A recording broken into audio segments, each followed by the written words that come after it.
This is Washington Policy Center's The Good, the Bad, and the Ugly of Education. We break down the latest in what's happening in education policy for Washington State and how to create the best future for parents and students. Welcome to this episode. My name is Donald Kimball. I'm here with our Center for Education Director, Lee Finna. We're here to bring you the latest in education policy across the nation and in this state. Today, we're going to focus on state issues because there have been a few things moving here.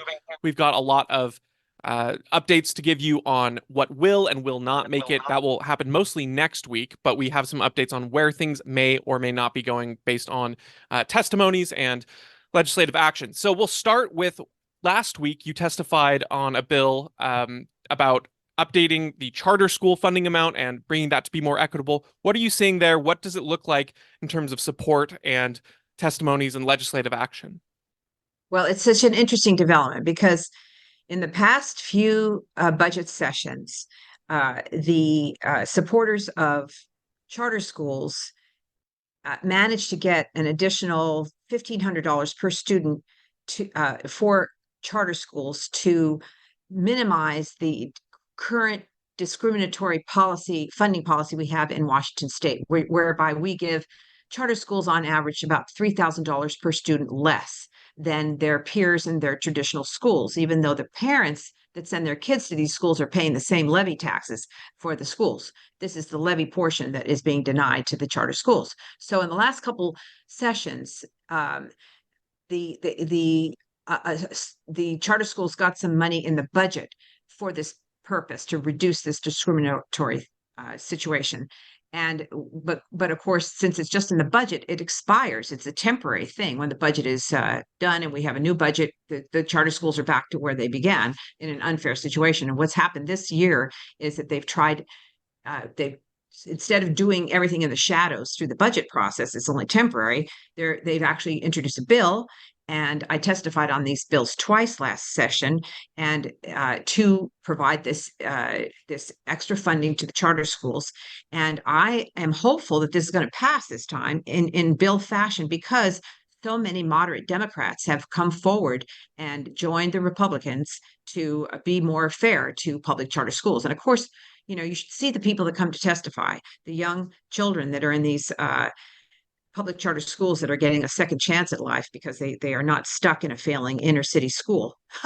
And so it's a dramatic sort of picture in front of these legislative committees. These are young children.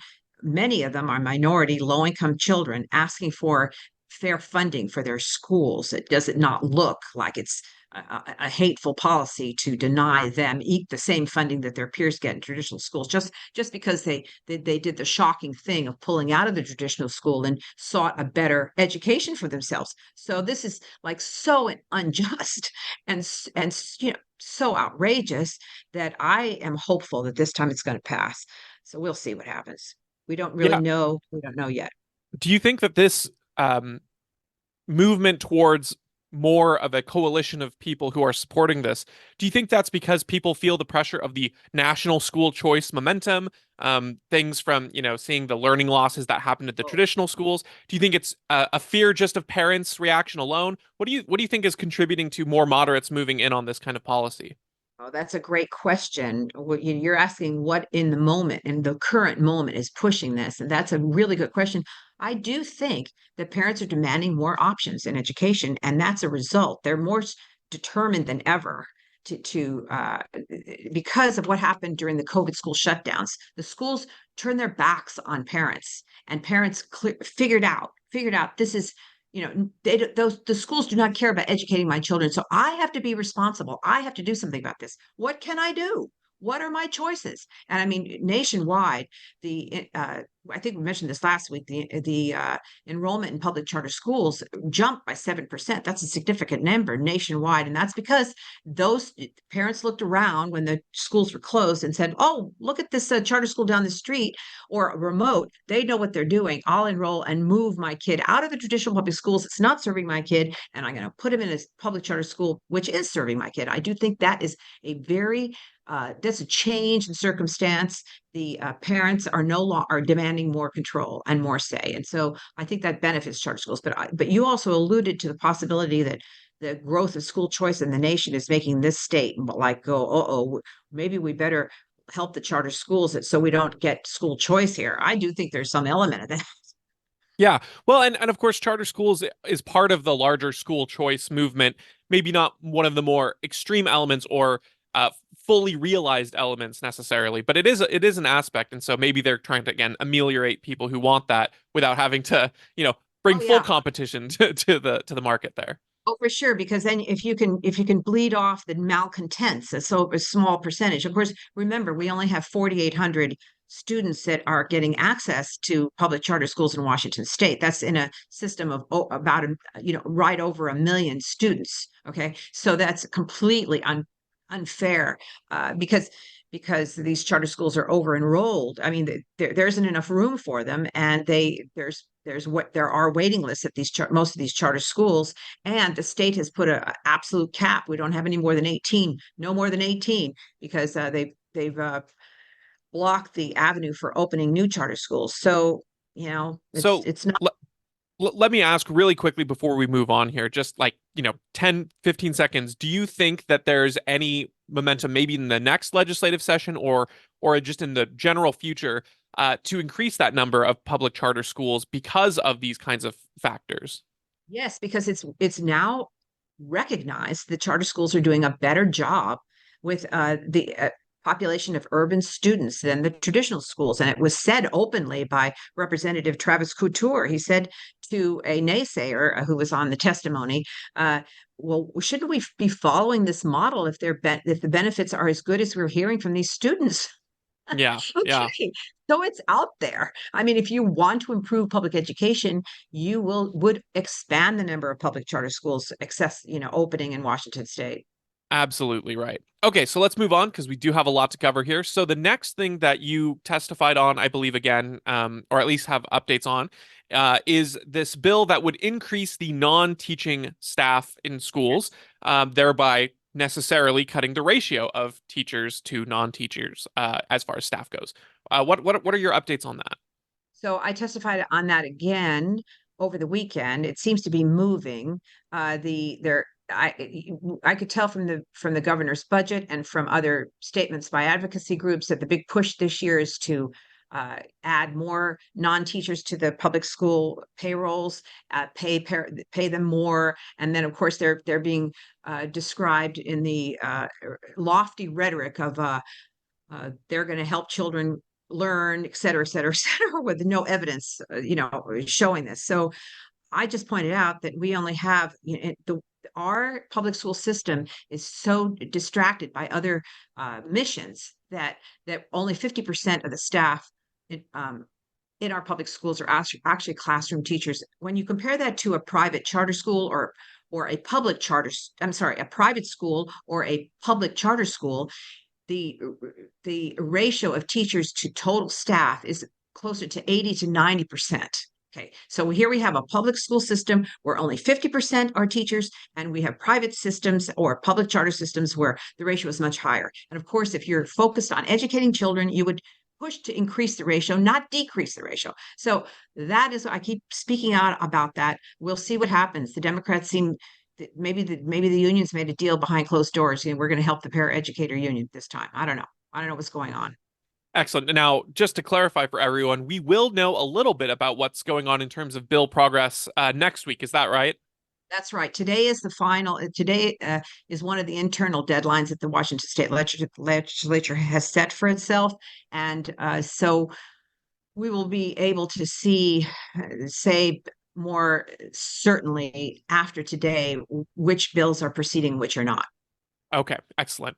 Now, the last thing we're going to talk about is another bill, and you've written a blog on this. So if anyone hasn't seen that, make sure to go to washingtonpolicy.org. Check out the blog. It's the latest one as of recording here. And it's about a bill that would once again increase funding for public schools to try to improve educational outcomes. At least that's ostensibly why you would increase funding to these schools. Let's talk about that a little bit. What do you see there? What's the movement? How does this compare to last other years that this kind of momentum has happened and things like Yes, that? it's so interesting. So this is just a catch-all bill that was introduced at the last minute on Friday evening. I happened to see it. It's House Bill 2494, and they had a hearing. The House Appropriations Committee had a hearing on it this morning at 10:30. I mean, without any 5-day notice, without even waiving the 5-day notice. I mean, they just went ahead. They're going to exec it. I think they're going to pass it out of committee today. However, what happened at this testimony was so interesting. So this bill is to provide about $43 million in additional money from the state budget to school districts to help defray their increased operating costs, material supplies and operating costs. And even though they already have built into their budgets all kinds of inflationary increases, okay, but they want more. They want more. So I testified, well, they I just described the dramatic increases in education spending in Washington State in my testimony, and then I laid out the recent test scores that are just deplorable, showing students failing math at 61%. Maybe that's why so many people don't understand the word ratio, what it means, and and then I said that, we need to obviously reform the way we spend the money. And one of them would be to be fair, equitable funding to public charter schools, more respect for parents and more collaboration with parents, because this is clearly what's happening. Parents are ticked off and they're pulling their kids out of public education. And then also and then other innovative education choices.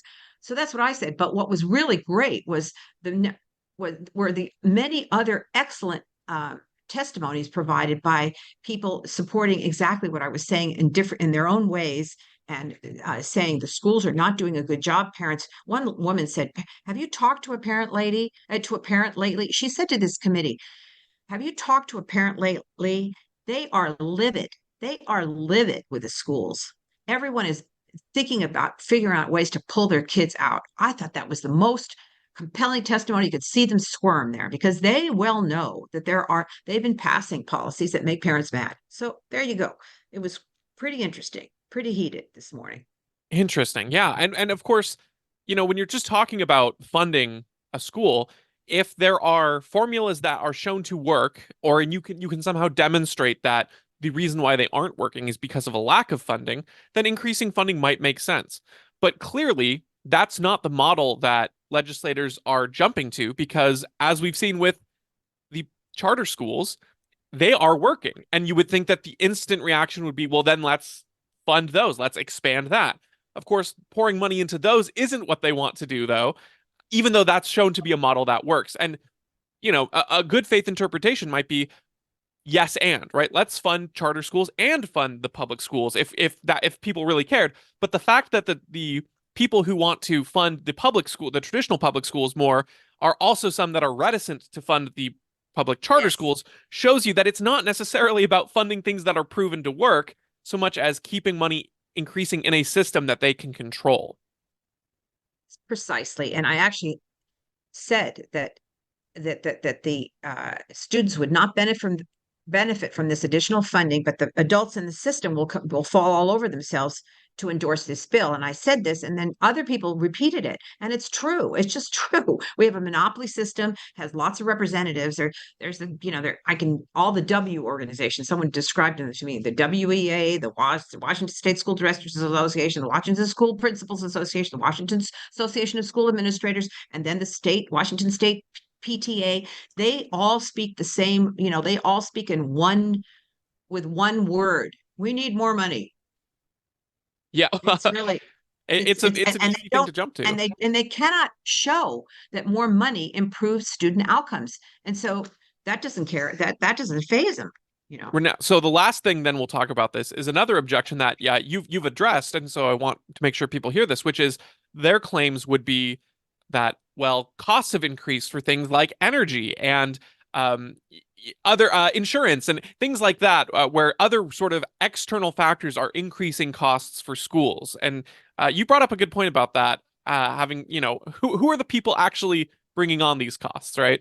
Well, seriously, this morning my taxpayer hat really felt heavy on my head, because because here are these school districts claiming about the increased cost of energy. They're complaining about the increased cost of insurance. They're complaining about the other costs that have gone up. And who has increased those costs? The Washington State Legislature. So not only am I paying for the public schools out of taking less home from my take-home pay for the public schools once to keep them running, but now I'm expected to pay again for the extra cost that the state legislature has inflicted upon the state legislature has increased my cost of gas, my cost of insurance, and now I have to pay for the school's increased cost of gas and insurance. It doesn't seem fair when 61% of the students are failing state tests in math. Okay, we're not getting our value out of this public school system, and unfortunately, there are many powerful special interests representing the adults in the system, and the people are mad and they're pulling their kids out. And so eventually, this is not going to end well for this public school system. They would be much smarter to do the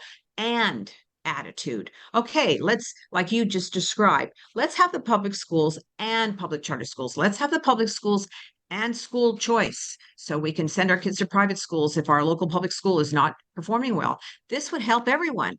And eventually that'll come here, as you know. I agree. I think the momentum's moving that way. Well, like we said, next week we will have more information about what is and is not moving forward in the legislative session. So make sure to stay tuned. Until then, we'll see ya.